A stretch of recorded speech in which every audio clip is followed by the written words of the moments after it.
Hello friends, कैसे हैं आप सब? बढ़िया। चलिए अभी हम देखते हैं सीजी सेट 2019 का मैथ्स का क्वेश्चन पेपर का प्रश्न क्रमांक छठवां।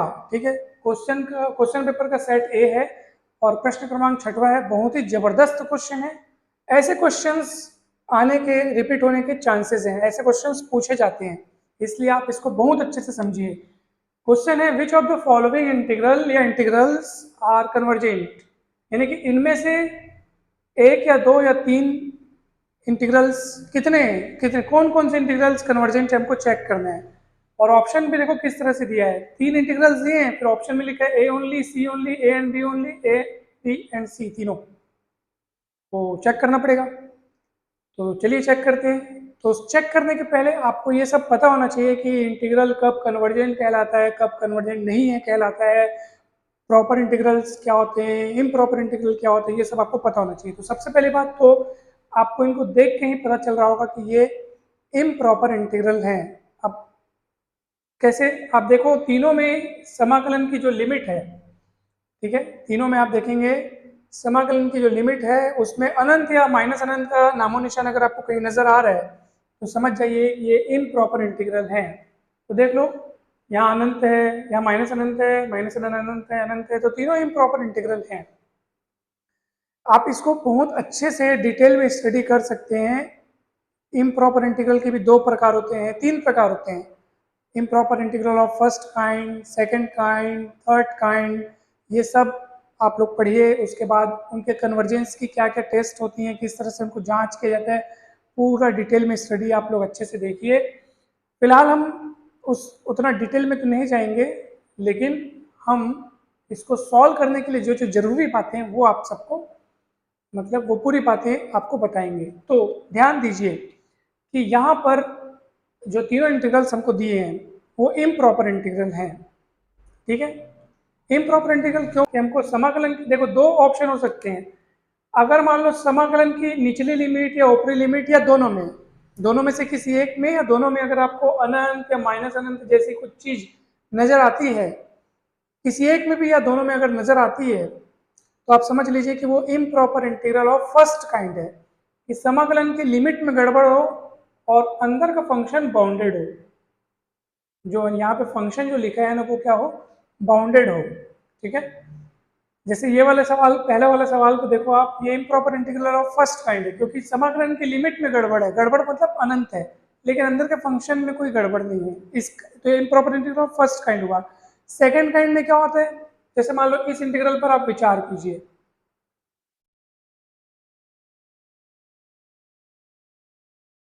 अब आप बोलोगे सर यहाँ पे तो समाकलन की लिमिट में कहीं अनंत माइनस अनंत का नामो निशान नहीं दिख रहा है, तो ये improper integral of first kind नहीं है, लेकिन ये improper integral of second kind है। क्योंकि लिमिट में, मतलब improper integral of second kind क्या होता है?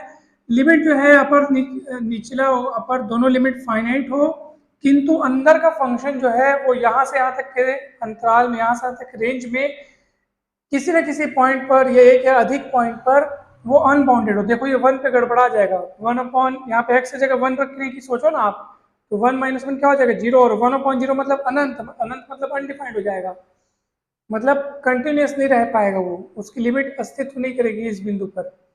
तो आपने क्या समझा कि अगर लिमिट, समाकलन की सीमाएं अगर परिमित हैं, किंतु जो फलन है जिसका समाकलन किया जाना है वो अगर निचली से ऊपरी सीमा के अंतराल में अगर वो फलन अपरिबद्ध हो रहा है, अनंत असांतत्य दे रहा है, यानी कि इनफाइनाइट डिसकंटिन्यूअस हो रहा है, तो ऐसी स्थिति में वो कहलाएगा improper integral of second kind. ठीक है, और अगर लिमिट में ही आपको अनंत या माइनस अनंत नजर आ रहा है और अंदर का फंक्शन अगर बाउंडेड है तो improper integral of first kind.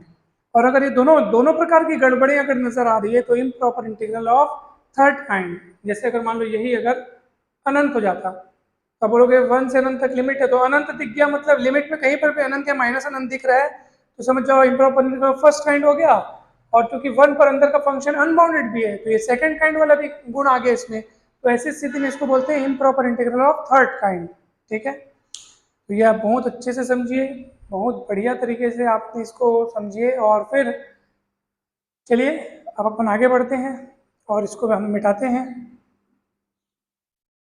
तो अब वो तीनों इंटीग्रल को हमको चेक करना है। अच्छा, अगर आपको ये improper integral of first second third kind किसी भी प्रकार की गड़बड़ी आपको अगर आपको नहीं दिखती है उस इंटीग्रल में, तो फिर तो वो प्रॉपर इंटीग्रल कहलाएगा। प्रॉपर इंटीग्रल जिसमें कोई प्रकार की खामी ना हो, जैसे 1/x dx 1 to 2, ना तो लिमिट में कहीं अनंत नजर आ रहा है या माइनस अनंत नजर आ रहा है, ना ही हमको इस यहाँ से 1 से लेकर 2 तक के रेंज में यानी इस अंतराल में ऐसा कोई पॉइंट नहीं हमको नहीं मिल रहा है जिस पर ये फंक्शन अपरिबद्ध हो जाए, अनबाउंडेड हो जाए। सारे पॉइंट्स पर ये फंक्शन डिफाइंड है, बढ़िया हमको फाइनाइट वैल्यूज देता है, कहीं कोई गड़बड़ नहीं है, तो ये एक प्रॉपर इंटीग्रल कहलाएगा। तो आप समझ गए प्रॉपर इंटीग्रल क्या होता है, जिसमें कोई गड़बड़ ना हो। और प्रॉपर इंटीग्रल ऑलवेज कन्वर्जेंट होते हैं। प्रॉपर इंटीग्रल जो होते हैं वो सदा कन्वर्जेंट होते हैं। जांच केवल किसकी करनी पड़ती है, इम्प्रॉपर इंटीग्रल्स की करनी पड़ती है।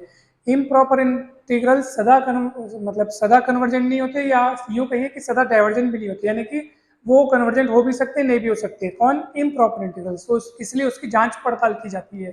तो अभी हमको वही करना है यहाँ पे। तो पहला इंटीग्रल को देखो और उसको सॉल्व करने वाले हैं अभी हम लोग माइनस अनंत से 0 तक की सीमा के अंतर्गत।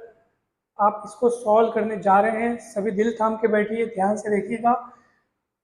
देखो, अगर ना लिमिट में माइनस अनंत अनंत आ जाते हैं ना, तो उसको हम इस तरीके से लिखते हैं। लिमिट, मैं कोई राशि ले लेता हूँ, ठीक है, मान लो मैं ले लिया a, और a को a टेंस टू अनंत करता हूँ, और यहाँ पर मैं -a to 0 लेकर के इसको सॉल्व करता हूँ। इसको इस प्रकार से ऐसे लिखा जाता है। अब आप बोलोगे सर ऐसा क्यों, तो मैं आपको बताऊंगा कि ऐसा कुछ लिखने में कहीं दिक्कत। देखो, यहाँ अनंत लिखा है और मैं भैया यहाँ अनंत की जगह पे a लिख दिया, लेकिन मैं बकायदा बता भी तो रहा हूँ limit a tends to infinity, तो a लिख करके उसको बाजू में बता दो limit a tends to infinity, इसमें लगा दीजिए, तो एक जगह ऑटोमेटिक अनंत लिखा जाएगा। वो इसलिए लिखते हैं ताकि इसको सॉल्व करके कैलकुलेशन के दौरान हमारा काम a से चले, लास्ट में लिमिट हम लोग लगा देंगे। तो आप सॉल्व करेंगे तो आप जानते हो कि 1/x स्क्वायर का इंटीग्रेशन क्या होता है, -1/x होता है, ठीक है। तो यहाँ पे इसका इंटीग्रेशन क्या हो जाएगा, -1/x -1 हो जाएगा। लिमिट लगाएंगे अब -a से 0 की लिमिट लगाएंगे, और लिमिट है हमारा, है ना भाई, लिमिट a टेंस टू, ये वाला लिमिट समाकलन का लिमिट हुआ, upper lower limit upper limit, लेकिन सामने में लिमिट लगा उसको भी लिखना पड़ेगा। माइनस को सबसे बाहर फेंक देता हूँ मैं। अब 1/x -1 में अपर लिमिट रखेंगे तो 0 -1 होगा, फिर माइनस लोअर लिमिट रखेंगे अब, तो भैया लोअर लिमिट रखेंगे a टेंस टू अनंत। सबसे पहले तो आप ये लगाओगे, सॉरी, सबसे पहले माइनस से रखना पड़ेगा x की जगह पे, -1, इस तरह से हम इसको लिखेंगे, ठीक है, कहीं कोई गड़बड़ नहीं है। तो चलो, अब देखो माइनस हो गया, और यहाँ पर क्या होगा देखो, 1/-1 यानी -1 होगा, ठीक है। माइनस माइनस कॉमन निकल के प्लस हो जाएगा, 1/a+1 हो जाएगा। लेकिन लिमिट, सॉरी यहाँ पे मैं लिमिट लिखना भूल गया, लिमिट आपको हर कदम में लिखते चलना है जब तक आप उसको अप्लाई नहीं कर लेते। अब मैं अगले में अप्लाई करने जा रहा हूँ उसको। तो अप्लाई करने का मतलब ये कि अब एक जगह अनंत रख दो, तो अनंत +1 यानी अनंत, और 1/अनंत यानी 0, 0 यानी नष्ट हो जाएगा, तो -1 बचेगा, माइनस माइनस +1 हो जाएगा।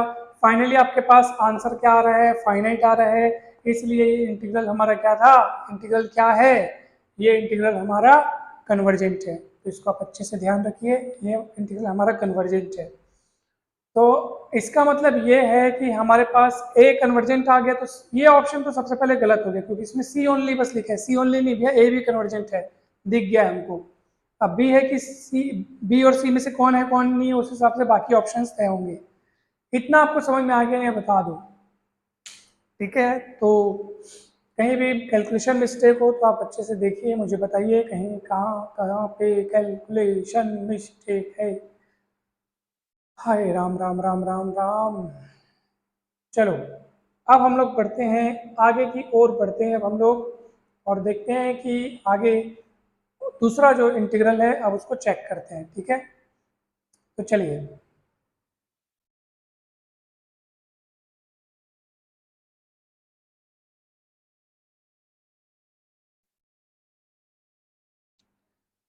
आप क्योंकि अभी सीख रहे हैं, समझ रहे हैं, इसलिए समय लग रहा है। परीक्षा में आपको ये तुरंत तुरंत 1-2 मिनट, 1 मिनट में मतलब बनाना है। 1 मिनट से भी कम समय में आपको बनाना है, फटाफट ये काम करना है, फास्ट हाथ चलाना है, तुरंत कैलकुलेट करना है, माइंड में ये कैलकुलेशन माइंड में करना है आपको। इसका इंटीग्रल 1/x-1 -1/x-1 में रखूंगा तो ये कटेगा कटेगा, अनंत 1/n 0 जाएगा 1। ये माइंड में कैलकुलेशन करना है आपको। इसको तो देखते साथ पता चल रहा है। देखो, हालांकि अब हम जब इसको सॉल्व कर रहे थे, जब मैं इसको प्रैक्टिस कर रहा था, तो मुझे देखते साथ पता चल गया, अरे यार ये तो माइनस अनंत तो डाइवर्जेंट है तुरंत। लेकिन हम सॉल्व कर रहे हैं, अभी आपको सिखाना है, इसलिए समय लगते जा रहे हैं। तो इसलिए कह रहा हूँ, आप ऐसा ना सोचिए कि एक क्वेश्चन को बनाने में इतना समय लग रहा है। आराम से सीख रहे हो अभी आप, ताकि ये काम आप फास्ट कर सको एग्जाम में। कंसेप्ट क्लियर होने से एग्जाम में काम फास्ट होता है, जल्दी जल्दी आप बना पाओगे। तो चलिए, इसको भी आप वैसे ही कर सकते हो, जब दोनों में अनंत अनंत होना तो दो भागों में तोड़ दिए जाते हैं उसको। लेकिन अभी हम फास्ट बनाना चाहते हैं तो फटाफट बनाएंगे। e की घात -x का समाकलन e की घात -x होगा, माइनस सामने आएगा, माइनस अनंत और अनंत रखाएगा। यहाँ पे अनंत रखोगे e की घात माइनस अनंत हो जाएगा, फिर माइनस करके माइनस अनंत रखोगे तो प्लस अनंत हो जाएगा। वो e की घात माइनस अनंत मतलब शून्य होता है, लेकिन e की घात अनंत मतलब अनंत होता है, माइनस माइनस प्लस अनंत हो जाएगा। गड़बड़ हो गया, b जो हो गया वो डाइवर्जेंट हो गया। अब देखो, ऑप्शन सी और डी आपका ऐसे ही कैंसिल हो गया। क्यों सी और डी आप ऐसे क्यों कैंसिल क्यों गया? क्योंकि देखो, which of the following integrals convergent बोल रहे हैं, तो बी को हमने चेक कर लिया कि वो कन्वर्जेंट नहीं है। इसका मतलब जिन जिन ऑप्शंस में बी दिया है, जो बोला ना बी ओनली, बी कहाँ है, बी थोड़ी कन्वर्जेंट है, बी है, तो सी और डी तो वैसे ही कैंसिल हो गया आपका, क्योंकि बी कन्वर्जेंट नहीं है। ठीक है, तो बी तो वैसे ऑप्शन में देखो, ऑप्शन बी जो है वैसे ही कैंसिल हो गया था, क्योंकि ऑप्शन बी में क्या है, सी ओनली दिया था।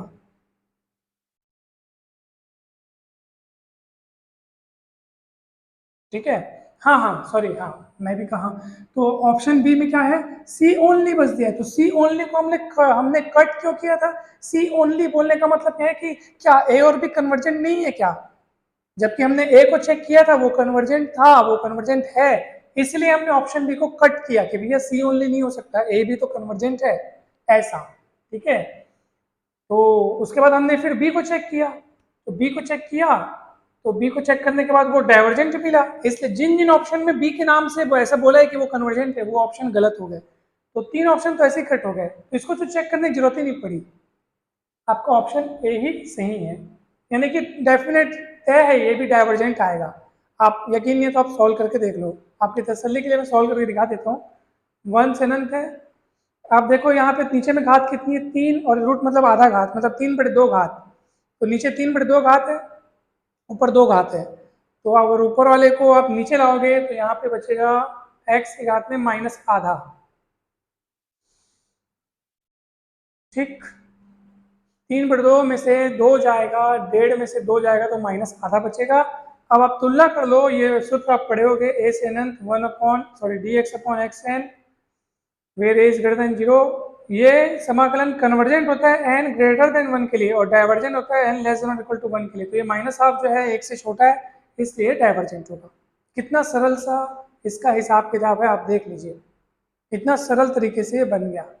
ठीक है, तो वैसे भी डाइवर्जेंट, देखो हमको जरूरी नहीं कि एकदम तीनों को सॉल्व करना पड़े, आपको ऑप्शन कैंसिल करना आना चाहिए कि हाँ ये कट है, ये तो हो ही नहीं सकता, ये तो हो ही नहीं सकता। देखो ना, अब मैं ए को सॉल्व किया, ए क्या आया, मेरा कन्वर्जेंट आया, तो मैंने तुरंत ऑप्शन बी को कैंसिल किया, क्योंकि उसमें क्या लिखा है, सी ओनली। सी ओनली बोलने का मतलब सी बस कन्वर्जेंट है, ए और बी नहीं है, जबकि ऐसा तो नहीं है, ए को तो कन्वर्जेंट आपसे दिखे हो ना, इसलिए ये ऑप्शन कैंसिल हुआ है। फिर ये दोनों कैंसिल, दोनों एक साथ कैंसिल क्यों हुए? क्योंकि बी को हमने सॉल्व किया और बीच वाला जो था वो डाइवर्जेंट मिला, तो जिन जिन ऑप्शन में बी के नाम से कन्वर्जेंट दिया वो दोनों कट हो गए, तो बचा फिर ए। सी को चेक करने की जरूरत ही नहीं पड़ी, लेकिन कैसे, अगर मान लो करने की जरूरत पड़ती तो इस तरीके से करते हैं। ठीक है, तो आपका ऑप्शन ए करेक्ट होगा। और वीडियो अच्छा लगा होगा डेफिनेटली, मुझे पूरी उम्मीद है, तो लाइक जरूर करेंगे और कमेंट करके जरूर बताइए कि वीडियो आपको कैसा लग रहा है और समझ में आ रहा है कि नहीं आ रहा है सवाल। क्योंकि आपका जो फीडबैक होगा, आपका जो रिस्पॉन्स होगा, उससे हमको डायरेक्शन मिलेगी कि हमको कैसे कैसे क्वेश्चंस को और ज़्यादा अच्छे से आपको समझाना है, कहाँ पे आपका वीक पॉइंट है, या फिर आप कैसे क्वेश्चंस जो है वो आप चाहते हैं कि उनका वीडियोस ज़्यादा बनाया जाए, वो आप मुझे बताइए। तो मुझे इससे मुझे एक दिशा मिलेगी कि हाँ, मुझे इन क्वेश्चंस को या इस टॉपिक पर क्वेश्चंस को ज़्यादा वीडियो बनाना है, उनको बेहतरीन तरीके से समझाने का पूरा प्रयास मैं, तो इसलिए आप बताते जाइए। और आप सभी का बहुत बहुत धन्यवाद। Thank you so much, thank you so much.